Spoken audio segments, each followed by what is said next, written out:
শৃঙ্খলা পরিপন্থী কার্যকলাপ থেকে বিরত থাকতে ব্যাংকগুলোকে নির্দেশ দিয়েছে বাংলাদেশ ব্যাংক। গেল কয়েকদিন ধরে নানা দাবি নিয়ে ব্যাংকগুলোতে বিক্ষোভ করছেন কর্মকর্তা কর্মচারীরা।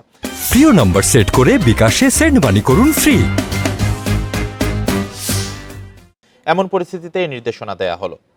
রোববার কেন্দ্রীয় ব্যাংকের ব্যাংকিং প্রবিধি ও নীতি বিভাগ থেকে সংক্রান্ত একটি নির্দেশনা জারি হয়েছে। এতে বলা হয়েছে, সম্প্রতি কিছু কিছু ব্যাংকে শেয়ারধারী বর্তমান ও প্রাক্তন কর্মকর্তা কর্মচারীদের মধ্যে শৃঙ্খলা পরিপন্থী কিছু কার্যকলাপ সংঘটিত হচ্ছে বলে জানা গেছে। ব্যাংকের মালিকানা সম্পর্কিত বিরোধ নিষ্পত্তি বা কর্মকর্তা কর্মচারীদের দাবি দেওয়া পেশের সুনির্দিষ্ট আইনি প্রক্রিয়া ও নিয়মতান্ত্রিক ব্যবস্থা রয়েছে।